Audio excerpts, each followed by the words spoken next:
የነገረኝንም ቃል መናገሩን በጨረሰ ጊዜ ያች ዛፍ ከነቅርንጫፎቿ ወደ እኔ አዘነበለች። ዛፏ ካደረሰችኝ ከፍታ የተነሳ ከእንግዲህስ ወዲህ ይህችን ዓለም አላያትም እስክል ድረስ ወደ ላይ ያደረሰችኝ ፍርሃትና ድንጋጤ ተሰማኝ። እግዚአብሔርን አመሰግነው ግን ነበር። ሰላም ጤና ይስጥልን ውድ የተከበራችሁና የተወደዳችሁ የክርስቶስ ቤተሰቦች እንደምን ሰንብታችኋል? እንደምንስ ቆያችሁ? እንደ ሰው ልጅ ከዚች ዓለም ጭልጥ ብሎ የመነኑ ታላላቅ ገዳማት እንዳሉ ያውቁ ኖረዋል። በዛሬው ዕለት ይዘንላችሁ ብቅ ያልነው ከዚህ ዓለም ከሰው ዓይን የተሰወረ ነገር ግን ብዙ ሊቃውንት ብዙ ብርሃን ያላቸው ብዙ እግዚአብሔርን የሚያውቁ እግዚአብሔርም በብዙ የሚያውቃቸው ሰዎች ያሉበት ገዳም ማንም ሰው ማግኘት ወይም ደግሞ መሄድ እንዲሁም አልፎ ተርፎ መሳለምና ቅዳሴን ማስቀደስ የማይቻልበት ስውሩ ገዳም። ከፕሮግራሙ ጋር ተከታተሉን። ሁላችሁም የምትማሩበት ይሆናል። በአክብሮት ጋብዘናችኋል። የተሰወረውን የሚያይና ኩላሊትን የሚመረምር እግዚአብሔር ስላማረና ስለተወደደ ገድሉና ብፁዓውያን አበው ለማየት በመጓጓቱ ልመናውን በሰማው ጊዜ ልመናውን እንዲፈጽምለት ወደ እነርሱ እንዲያደርሰው በዚህም እግዚአብሔርን ያመሰግን ዘንድ መንፈሳዊ መልአክን ከሰማይ ላከለት። መልአኩም ወደ እርሱ መጥቶ በፊቱ ቆመና ሰላምታ ሰጠው፣ እንዲህም አለው: ንጽሕና ታጋሲ ባህታዊ የሆነ ዞሲማስ መነኮስ ሆይ፣ እነሆ አሁን እግዚአብሔር ልመናህን ተቀብሏል፣ ጸሎትህንም ሰምቷል። ስለዚህም ካንተ ጋር እሆንና ከእነዚህ የተወደዱና የተመረጡ ንጹሃን ምድራውያን መላእክት ሰማያውያን ሰዎች ከሆኑ ትእዛዙንም ስለጠበቁ እግዚአብሔር ከሚወዳቸውና ከሚያረጋጋቸው ከሚጎበኛቸውና ሁሉ ጊዜ አብሯቸው ከሚኖር ከእነርሱ አደርስህ ዘንድ ወደ አንተ ላከኝ። ታያቸውና ግሩምና መልካም የሆነ አኗኗራቸውንም ታውቅ ዘንድ ተነስ። የሰማ ሁሉ እግዚአብሔርን ያመሰግነውና ፈቃዱን ለመፈጸሙ ሁሉ አዳኝ መሆኑን ያውቁ ዘንድ ተነሳና ሂድ። ቅዱስ ዞሲማስ ይህንን ከመልአኩ በሰማ ጊዜ እጅግ በጣም ተደሰተ። እንዲህም አለ: አቤቱ ለዚህ ነገር የበቃው ያደረከኝ አምላኬ ሆይ እሰግድልሃለሁ አመሰግንህም አለው። ወዲያው ከባቱ ወጥቶ ወንድም ከወንድሙ ጋር እንደሚሄድ ከእግዚአብሔር መልአክ ጋር ተጓዘ። 3 ቀንና 3 ሌሊት ወደ ምንናገራት ገዳም እስካደረሰው ድረስ እንደተጓዘ ቅዱስ አባ ዞሲማስ ተናግሯል። ከዚህ በኋላ የእግዚአብሔር መልአክ ከእኔ ተሰወረ። እኔም በዚህ ጊዜ የምሄድበትን እንደማያውቅና ምን ማድረግ እንዳለብኝ የማላውቅ ሆንኩ ይላል ቅዱስ ዞሲማስ ባህታዊው። ዓይኔን ወደ ሰማይ አንስቼ ጌታዬና አምላኬ ኢየሱስ ክርስቶስ ሆይ እኔ በዚህ ምድረ በዳ ብቻዬን ነኝና በምህረትህ አድነኝ። በየት ቦታ እንዳለው ወዴትም እንደምሄድ አላውቅምና ቸርነትህ ይጎብኘኝ አልኩት። እግዚአብሔር ዳታ አይለይህምና በፍጹም አትፍራ የሚል ቃል ከሰማይ ሰማው። ወዲያውም በዚህ ምድር እንደርሱ ያለ አይቸው የማላውቀውና መልኩና ገጽታው ልዩ የሆነ አውሬ ወደኔ መጣና እንደሚያጽናናኝና በላዩ ላይ ቀመጥ ዘንድ እንደሚፈልግ ሆኖ ራሱን አጎንብሶ በፊቴ ቆመ። ቃል ከሰማይ አትፍራ፣ ነገር ግን በእርሱ ላይ ውጣና ተጫን፣ እርሱ ታየው ዘንድ ከተመኘኸውና ከታዘዝከው ቦታ ያደርሰሃልና አለኝ። እኔም በላዩ ተቀመጥሁ፣ ከምመገበው ከትንሽ ህብስት በቀር ምንም ሳይኖረኝ ለ12 ቀናት በዚሁ አውሬ ላይ ተጭኜ ተጓዘው። ከዚያም በኋላ ያ አውሬ ትቶኝ ሄደ። እኔም የት ቦታ እንዳለው ወዴት እንደምሄድ የማላውቀው ሆንኩ። በዚያ ምድረ በዳ እየተዘዋወርኩ አደንቅ ነበር። እንዳይተወኝ ወደ እግዚአብሔር ስለምን ወዲያውኑ እግዚአብሔር ሌላ አውሬ ላከልኝ። ያም ሌላ አውሬ ዙሪያዋን ባህር የከበባት በሱርት አውቅያኖስ ከሚባሉት ቦታ ድረስ ወሰደኝ። ከዚያም የአውሬ ትቶኝ ተሰወረ። በባህሩ አጠገብ ቆሜ የባህሩን ስፋት እያየው መጠንና የሞገዱን ብዛት አደነቀው። ከባህሩም ላይ እስከ ሰማይ የሚያደርስ ደመና አየው። ከባህሩና ከደመናው ከሰማይም ሌላ ምንም የማየው የለም። በዚያም ካየሁት ከባህሩ ስፋት የተነሳ እየተደነቀው ቆምኩ። እግዚአብሔር ልመናዬን እንደሚፈጽምልኝ በማመን ወደ ተመኘሁት እንዲመራኝ ከእርሱ ዘንድ እርዳታን ለመንኩ። በዚሁ ጊዜ ዞሲማስ ሆይ እግዚአብሔር ምን ያህል ጸጋ እንደሰጠህ ልብ አድርግ። ዓለም ከተፈጠረ ጀምሮ እስከ ዛሬ ወደዚች ቦታ የመጣና የደረሰ የለም። ይህንን ባህር አልፎ ብሔረ ብፁዓንን ያየው ደመና ተሸክማ ካደረሰችውና የብፁዓንን አኗኗር ካየው ከወንጌላዊው ማቴዎስ በቀር ሌላ ማንም የለም አለኝ። አንተ ግን በጸሎትህና በድካምህ የብፁዓንን ሕይወት አይተህ ዜናቸውን ለዓለም ትናገር ዘንድ በዚህም ዜናቸውን የሰማ ሁሉ የፈጣሪን ገናናነት እንዲያደንቅና ስሙንም እንዲያመሰግን እንዲሁ ፈቃዱ የሚፈጸም ሁሉ ከእርሱ ጋር እንደሚቆጠር ያውቁ ዘንድ እነርሱን ለማየት በቃ። ዞሲማስ ሆይ ለዚህ ታላቅ ምስጢር የታደልክ አንተ ብፁዕ ነህ የሚል ቃል ከሰማይ ሰማው። በዚህ ጊዜ በሰው ቋንቋ ከእርሱ ጋር ይነጋገሩ ዘንድ በቸርነቱ ለሚያድል ለእግዚአብሔር ሰገደው። ያን ጊዜ ከባህሩ ማዶ ቁመቱ እስከ ሰማይ የሚደርስ ታላቅ ዛፍ አየሁ። እንዲህ የሚለኝንም ቃል ሰማው። ዞሲማስ ሆይ ወደ ባህሩ ማዶ ተመልከት። እግዚአብሔር ከአንተ በፊት ማንም ያላየውን ያሳያልና። ያን ጊዜም በመጀመሪያዋ ዛፍ አንጻር እንደ መጀመሪያዋ እስከ ሰማይ የምትደርስ ሌላ ዛፍ አየሁ። ቃልም እንዲህ አለኝ፣ አንተ ከበታቿ የቆምክባትን ያችን ዛፍ እግዚአብሔር ወደ አንተ እንድታጎነብስ ያደርጋታል፣ ቅርንጫፎቿንም እስከ ምድር ታጎነብሳለች። ያን ጊዜ በእርሷ ላይ ውጣ፣ አጥብቀህ ያዝ፣ ነገር ግን አትፍራ። እርሷ እስከ ሰማይ ድረስ ካወጣችህ በኋላ እስከ ባህሩ እኩሌታ ተደርሳለች። በባህሩ ዳር ያለችው ሌላይቱ ዛፍ ወደ አንተ ትመጣለች።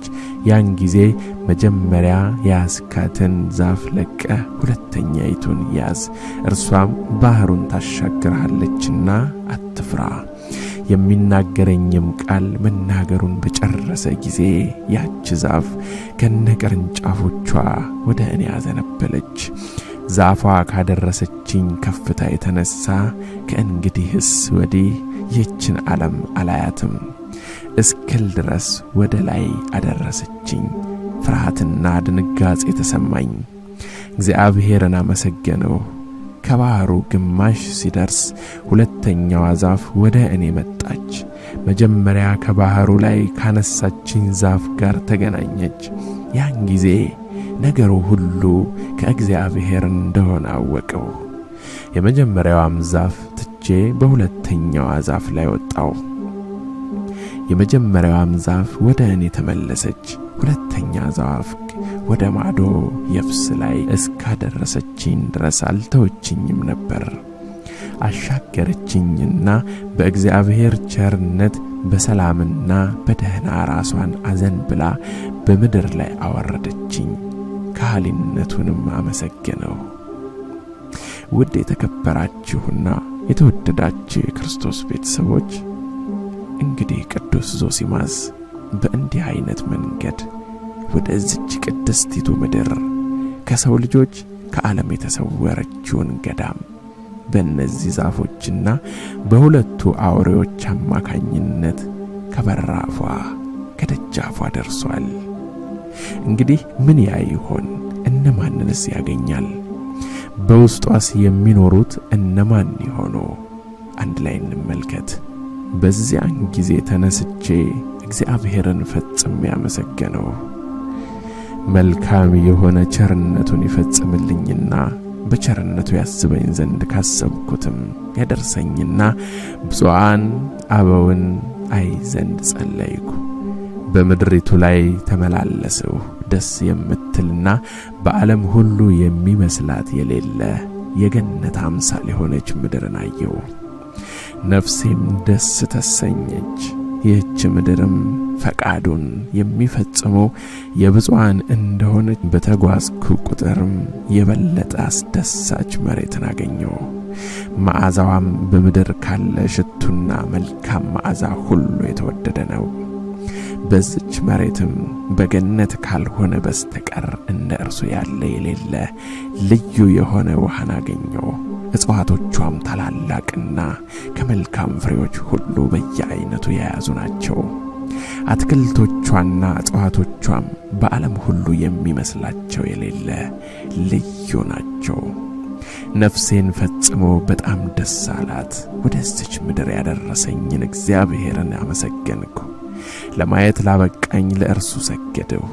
በእውነት ይህች ምድር እግዚአብሔር ፈቃድና ትእዛዙን ለሚፈጽሙ ያዘጋጃት ምድር ናት አልኩኝ። ታላቅ በሆነች ዛፎች መካከል ከስራቸው ቆሞ የሚጸልይ እንደ ፀሐይ የሚያበራ አንድ ሰው ባየሁ ጊዜ በአየር ካሉ መናፍስት ወገን መሰለኝና ፈራሁ። እግዚአብሔር ከእርሱ ያድነኝ ዘንድ ጸለይኩ። በዚያን ጊዜ ከንጹሃን የእግዚአብሔር ሰዎች የተነሳ አትፍራ የሚል ቃል ሰማሁ።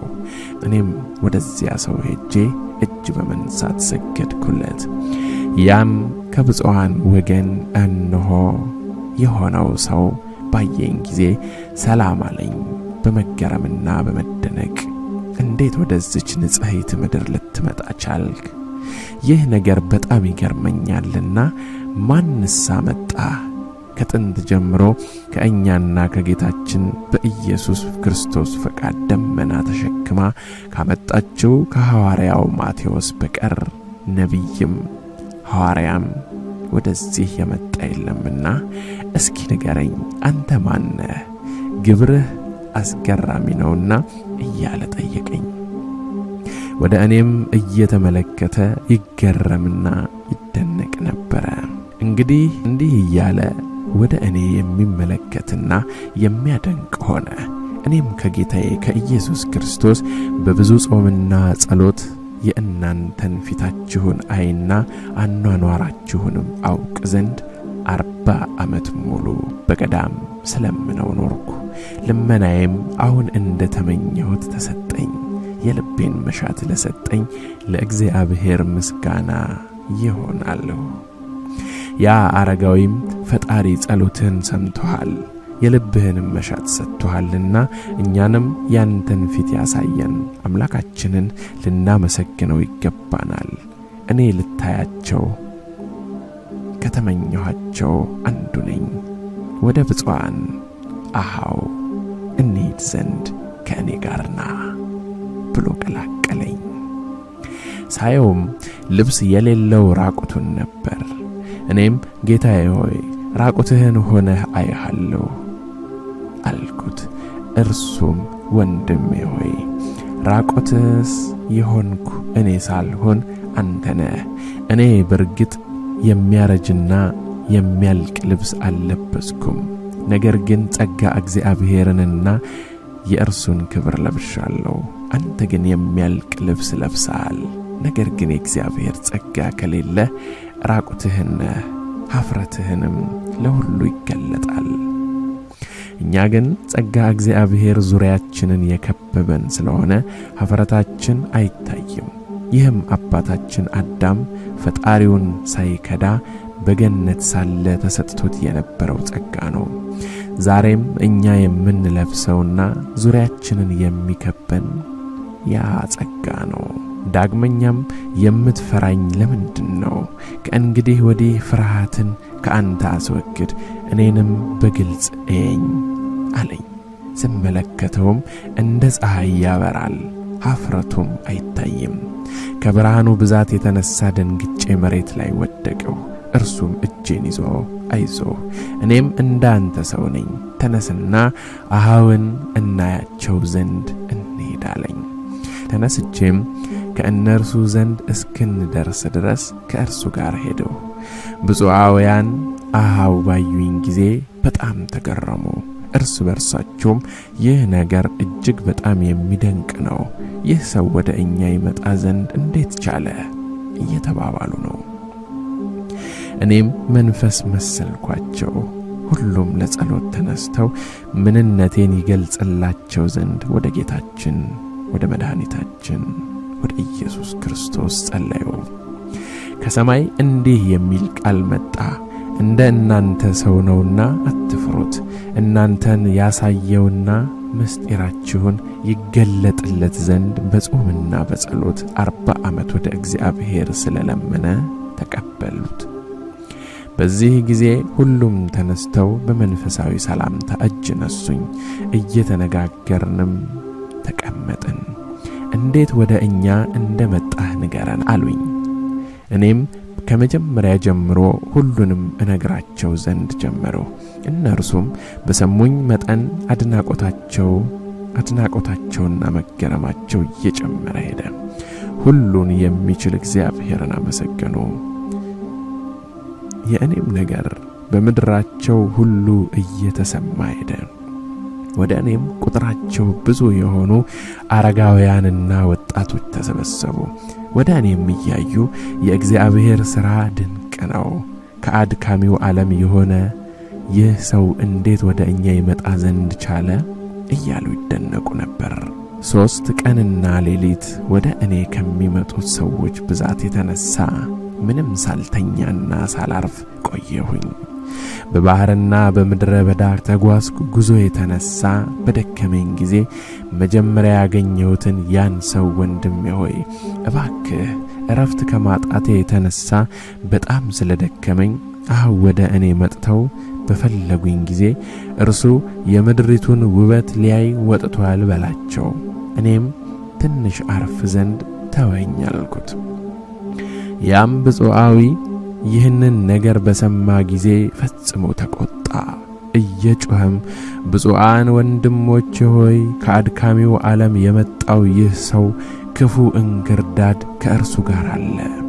ይዞት የመጣውን እንክርዳድም በመልካም ምድራችን ሊዘራብን ይፈልጋልና ምድራችንን እንዳያበላሽብን ፈጥናችሁ ከምድራችን አስወጡት አለ። ወደ እርሱም ብዙ ሰዎች ተሰብስበው የምትጮኸው ምን ሆነህ ነው አሉት። እርሱም ከዓለም ወደ እኛ የመጣው ይህ ሰው እንክርዳድ ይዟል፣ ይኸውም ሐሰት ነው። እተኛ ዘንድ ተወኝ።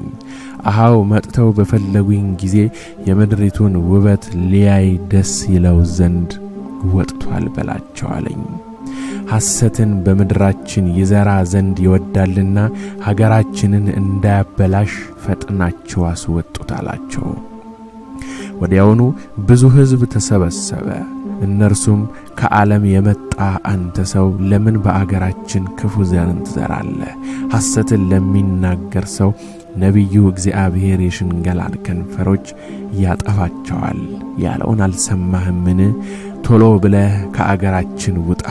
ከአሁን በኋላ ከእኛ ጋር 1 ሰዓት እንኳ ልትኖር አትችልም አሉት። ከብዙ አስጨናቂ ነገር በኋላ እግራቸው ስር ወድቄ እያለቀሱ በድያለሁና ስለ ክርስቶስ ስትሉ ይቅር በሉኝ እያልኩ ለመንኳቸው። ለቅሶዬንና ትሕትናዬን ባዩ ጊዜ ጽሩ በሆነ ዓለም የሚኖሩ ሰዎች ግብራቸው እንዲህ ነው፣ በእርሱም የደረሰ ይህ ነው ብለው ተውኝ። እርስ በእርሳቸውም ልመናውን አንቀበልም፣ አገራችንን እንዳያበላሽ ከኛ ዘንድ ይኖር ዘንድ አንተወው ተባባሉ። እኔም እያለቀስኩ አይኖቼን ወደ ሰማይ አንስቼ ምን ማድረግ እንደሚሻለኝ እግዚአብሔርን ጠየቅኩት። በዚህ ጊዜ ብፁዓን ሆይ እስከ 7 ቀን ድረስ ከእናንተ ጋር ይቆይ ዘንድ ተውት፣ አኗኗራችሁንና ዜናችሁን ከመጀመሪያ ጀምሮ ንገሩት፣ ጽፎ ወስዶ እናንተን እንዲመስሉ ለዓለም ሰዎች ያስረዳቸው ዘንድ አላቸው። ውድ ክቡራን የሰባት ቤተሰቦች ከምድር የተሰወረችው ይህች ታላቂቱ ገዳም በውስጧ አንዳችን እንኳ ምንም አይነት ኃጢአት አይሰራም። እግዚአብሔርን አይበድሉም። በዚህ ምድርኛ የምንኖር ውሸት ቀላል ኃጢአት አድርገን ነበር የምናስበው። በእግዚአብሔር ፊት ግን ውሸት ትልቁ ኃጢአት ነው። ክርስቶስ በመጽሐፍ ቅዱስ ላይ ከ3ቱ ኃጢአቶች ውሸትን አጥብቆ ይጠላል ተብሎ ተጽፏል። እየተከታተላችሁንም እያደመጣችሁንም ስለሆነ እግዚአብሔር በዚህ ስውር ገዳም ያኖራችሁ። ከዚያ በኋላ ተቀመጡና ሰብአ ዓለም ሆይ ዜናችንን ስሙ ብለው መናገር ጀመሩ። እኛ እንደ እናንተ ሰዎች የሆንን እግዚአብሔር ምድረ ርስትን ተስፋ ከሰጣቸው ከ9 ነገድ ተኩል ከእስራኤላውያን ወገን ነን። አባታችንም እግዚአብሔርን የሚፈራ አሚናዳብ የሚባል በአምልኮተ እግዚአብሔር የጸና ሰው ነበር። ያን ጊዜ የነበረው ንጉስ እግዚአብሔርን ማምለክ ትቶ ሰው ለሰራው ጣዖት የሚሰግድና ሕዝቡንም እንዲሁ ጣዖትን እንዲያመልኩ ያስገድድ ነበር።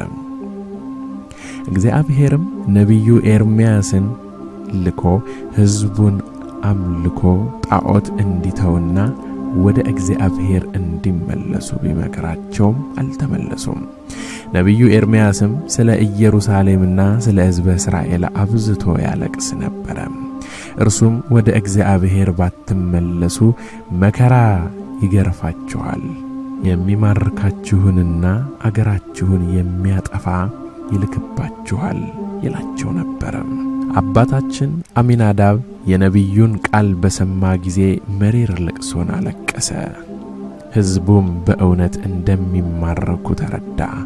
ወደ ነቢዩ ኤርምያስ ቀርቦ እጅ ነስቶ ጌታ ሆይ በእውነት የሚደረገውን የእግዚአብሔርን ቃል ተናገርክ፣ ይህም በሕዝቡ ላይ ይደርሳል። እኔ ግን ሰማይንና ምድርን ከፈጠረ ከእርሱ በቀር ሌላ አምላክ የለኝምና በሕዝቡ ላይ ከሚመጣው መማረክ ያድነኝ ዘንድ ስለ እኔና ስለ ቤተሰቦቼ ስለ ነገዴም እግዚአብሔርን ለምንልኝ አለው። ነቢዩ ኤርምያስም እንደ እምነትህ ይደረግልህ፣ እግዚአብሔር አንተንና ወገንህን ነገድህንም እርሱን የምታመልኩትን ሁላችሁንም ከመከራ ይሰውራችሁ፣ ወደ ምድረ ርስትም ያግባችሁ፣ በእስራኤል ልጆች ላይ ከሚደርሰው መማረክ ያድናችሁ። ይህን የሰማም ሁሉ ድንቅ ስማችሁንም በዓለም ሁሉ የታወቀ ይሆናል። በዚያን ጊዜ አባታችን አሚናዳብ እግዚአብሔርን የሚያፈቅር ሰው ካለ እርሱም ሚስቱም ቤተሰቦቹም ሁሉ ከቤታቸው ይውጡ ብሎ አዋጅ አወጀ። እርሱን ተከትለው እግዚአብሔር በሙሴ ጊዜ እስራኤልን 40 ዓመት እንደረዳቸው ይረዳቸው ዘንድ በመታመን ወጡ። እግዚአብሔርም በገዳም ሲኖሩ ምግባቸውን እየሰጣቸው ኖሩ። አባታችን አሚናዳብና ያም ንጉስ ሞቱ። ሌላም ንጉስ በነገሰ ጊዜ ሰይጣን ልቡን ለጣዖት እስኪሰግድ ድረስ አሳተው። ክፉዎች ሰዎች ለንጉሱ ሄደው እንዲህ አሉት፣ በእስራኤል በረሃ ለንጉስ አማልክት የማይሰግዱና ለስልጣኑ የማይገዙ ሥራ የማይሰሩና ግብር የማይገብሩ ለንጉስ ምንም የማይጠቅሙ በዚህ ዓለም ሥራ ምን የማይሰሩ ሰዎች አሉ። ሰዎች ያዩአቸው እንደሆነ እነርሱን በመምሰል አገር ጠፍቶ ገዳማት ይታነጻሉ። ሥራ የሚሰራና ግብር የሚገብር ይጠፋል። ንጉሱም ይህንን በሰማ ጊዜ ወደ በረሃው መልእክተኞችን ልኮ መምህራኖቻችንን አስመጥቶ አገራችሁን ትታችሁ በበረሃ የምትኖሩት ለሰዎችና ለነገስታት ጥቅም ይሆን ዘንድ ዘር የማትዘሩና ሥራ የማትሰሩ በምን ምክንያት ነው አላቸው።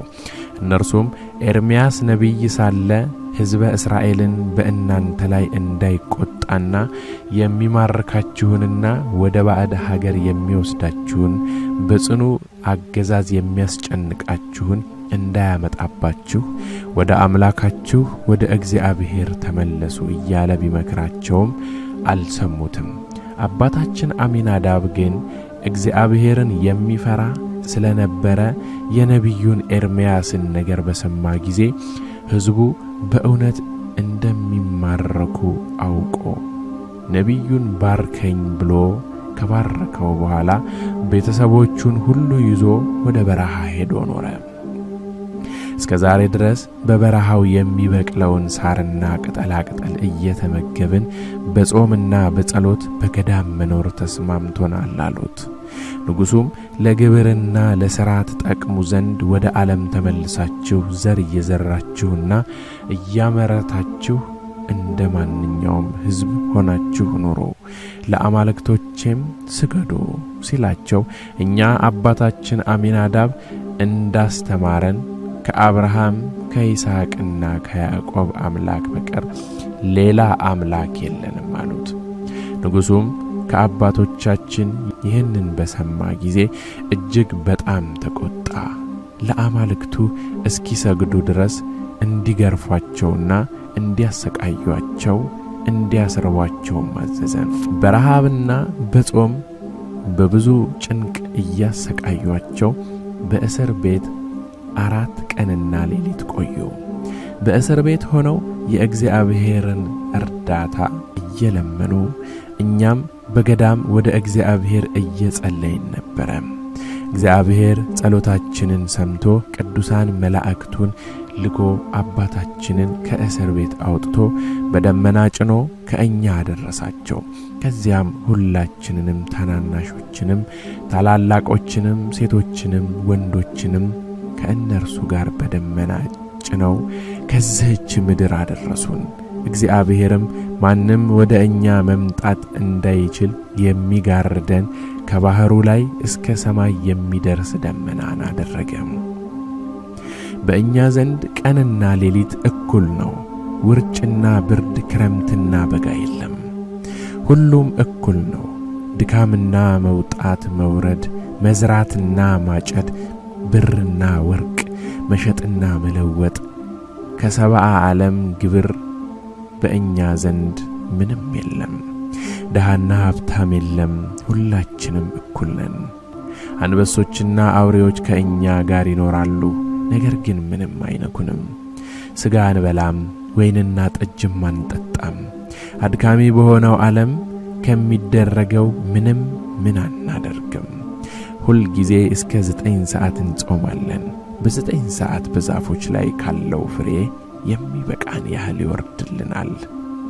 ከዛፎቹም ስር ንጹህ ውሃ ይፈልቅልናል። እስከሚቀጥለው ቀን ድረስ ፍሬዎቹ ወደ ዛፉ ይመለሳሉ፣ ውሃውም ይደርቃል። በቀጣዩ ቀን ሰዓት ሲደርስ ፍሬ ይወርድልናል፣ ውሃውም ይፈልቅልናል። ከእኛ መካከል አንዱ ሚስት ቢያገባ በመጀመሪያ 1 ጊዜ ብቻ በግብር ያውቃትና ትጸንሳለች። ወዲያው ወደ ሴቶች ተመልሳ የበኩር ወንድ ልጇን ትወልድና አሳድጋ በሕይወቱ ሁሉ ለቤተ ክርስቲያን ለቤተ እግዚአብሔር አገልጋይ እንዲሆን መባ አድርጋ ለእግዚአብሔር ትሰጠዋለች። በዚያም በኋላ ሁለተኛ ወደ ባሏ ትመለስና 1 ጊዜ ብቻ በግብር ያውቃትና ትጸንሳለች፣ ወንድ ልጅም ትወልዳለች። ልጁ የእናቱን ጡት መጥባት ሲተው 3ኛ 1 ጊዜ ብቻ ያውቃትና ትጸንሳለች፣ ሴት ልጅንም ትወልዳለች። ከዚያ በኋላ ፈጽሞ እስከ መጨረሻይቱ ሐቅታ ድረስ ወደ ባሏ አትመለስም፣ እርሱም ወደ እርሷ አይደርስም። ሴቶች ከሴቶች ወንዶችም ከወንዶች ጋር ይኖራሉ። ሚስቱን በፍትወት አይን የሚያይ ማንም የለም። ሚስት ያገባም ቢሆን በሕይወት ዘመኑ ሁሉ ሚስቱን የሚያውቃት 3 ጊዜ ብቻ ሲሆን ይኸውም ሁለቱ ዘር ለመተካትና አንዱ ለእግዚአብሔር መባ እንዲሆን ነው። በእኛ ዘንድ ለኑሯችን የሚያስፈልገን ሥራ የለም። ለሰውነታችንም ልብስ አንሻም። ልብሳችንም አምላካዊ ጸጋ ነው። ወንዶች ከወንዶች ጋር ሴቶችም ከሴቶች ጋር እንኖራለን። ወንዶች ከሴቶች ጋር አይደባለቁም። ነፋስ ሲነፍስልን የገነት ዕፅዋት መዓዛ እናሸታለን። ጌታችን ኢየሱስ ክርስቶስ ከንጽሕት ድንግል ማርያም ሲጸነስ መላእክት ነገሩን። እንዲሁም ሲወለድ ሲጠመቅ መከራ ሲቀበልና ሲሞት ሲቀበርና በ3ኛውም ቀን ሲነሳ ወደ ሰማያት ሲያርግ ይህን ሁሉ መላእክቶች ነገሩን። ከእነዚህም በዓላት ቀን ጌታችን ኢየሱስ ክርስቶስ ሄሮድስ ከገደላቸውና ከሴት ጋር ካልረከሱ ከ144,000 ሕፃናትና ከቅዱሳን መላእክት ጋር ወደ እኛ ይመጣል። ሰላምታ ሰጥቶን በቤተ ክርስቲያናችን መካከል ይቀመጣል።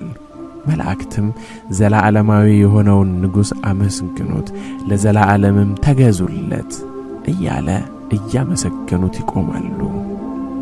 ሕፃናቱም ሃሌሉያ እያሉ ያመሰግናሉ።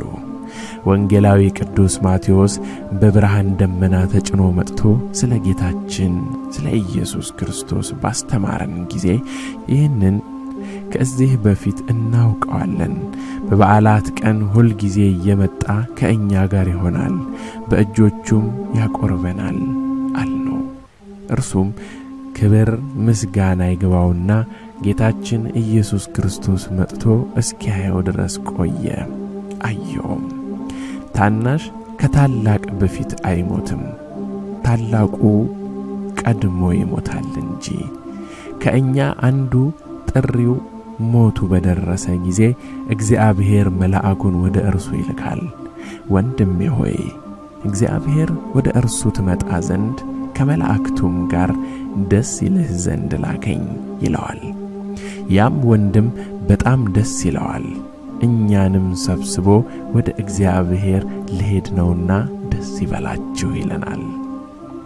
መላእክትም ወርደው ከእኛ ጋር ሆነው ያን ጊዜ ሕያው እንደሆነ ወደ መቃብሩ አብረነው እንሄዳለን።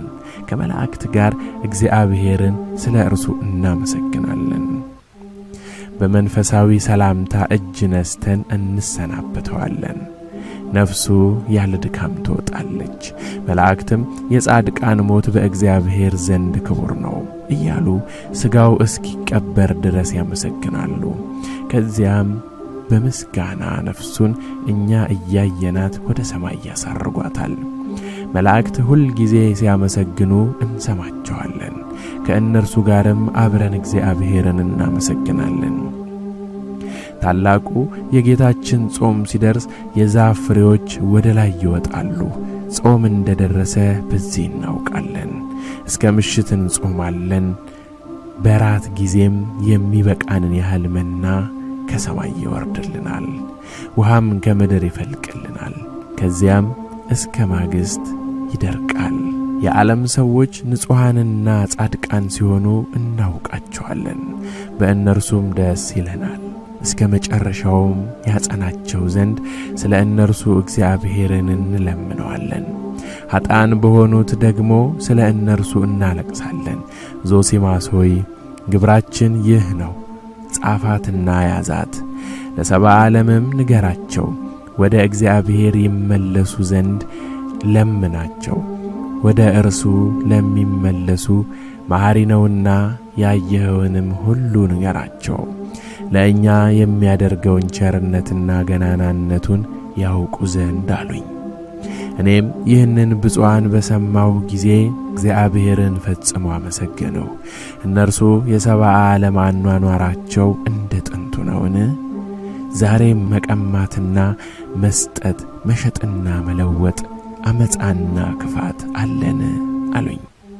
እኔም አዎ አለ አልኋቸው። እነርሱም የነገስታት ቀንበርና ጭቆና የሚከብድባቸው ስለዚህ ነው። ወደ እግዚአብሔር ቢመለሱ ኖሮ በተቀበላቸው፣ መዓቱንም ከእነርሱ ባራቀ፣ የገዢዎቻቸውንም ልብ ባራራላቸው ነበር አሉኝ። ውድ የተከበራችሁ የሰባት ቤተሰቦች እየተከታተላችሁንም እያደመጣችሁንም እንደሆነ እርግጠኞች ነን። እናንት የኛ ቤተሰብ የሆናችሁ ኦርቶዶክሳውያን ከዚች ብጽሕትና ኃጢአት ከሌለባት ገዳም እግዚአብሔር ያድርሰን። ቀጣዩን እንከታተል፣ አድምጡን። ምክንያቱም ለሕይወታችንም ለኑሯችንም ይጠቅመናልና። ከነዚህ ብፁዓን የምንማረው ይህ ቅዱስ ነገር በሕይወታችን ባንደርስበት ባናየው ሰምተነው እንኳን ብናልፍ መልካም ነውና አብራችሁን ቆዩ። መልአኩ እንደነገራቸው 7ቱ ቀን በተፈጸመ ጊዜ ከእናንተ ጋር ብኖር ደስ ባለኝ ነበር። ነገር ግን ለሰዎች ደገኛ ዜናችሁን እንድናገርና እርሱም እግዚአብሔርን ያመሰግኑት ዘንድ ወደ መጣሁበት ዓለም እሄዳለሁና ጸልዩልኝ አልኋቸው። ብፁዓውያን አቤቱ ጌታችን ሆይ እኛን ሊያይ ዜናችንንም ለዓለም ሰዎች ሊገልጥ ወዷልና ይህንን ወንድማችንን ወደ መጣበት ሀገሩ ስለ ቅዱስ ስምህ ስትል በሰላም አድርሰው። ፈቃዱ ተፈጽሞለታልና በሰላም ታደርሰው ዘንድ በሚመጣውም ዓለም ከእኛ ጋር ደስ እንዲለው መልካም ዋጋን ትሰጠው ዘንድ እንለምንሃለን። አሜን በሉ አሉ። ከዚህ በኋላ የብፁዓውያንን ዜና የጻፉበትን መጽሐፍ ያዘው። እነርሱም ሸኙኝ፣ ሰላምታ ሰጥተውኝ ተመለሱ። መንገዴን እንዲመራኝ ወደ እግዚአብሔር ጮህ። በብፁዓን አገር ዳር እስካለችው ዛፍ እስክደርስ ድረስ ሄደው። ይህችም እስከ ሰማይ ትደርሳለች፣ ዛፏም ቅርንጫፎቿን አስጎነበሰች። እኔም ወጣሁባት። አንስታ እስከ ሰማይ ካደረሰችኝ በኋላ በባህሩ መካከል ወደ ታች አጎነበሰች። ሁለተኛይቷም ዛፍ መጥታ ከመጀመሪያዋ ዛፍ ጋር ተገናኘች። እኔም የነበርሁባትን ዛፍ ትቼ ከሁለተኛይቷ ዛፍ ላይ ተቀመጠው። እርሷም ባህሩን በደህና አሻገረችኝ።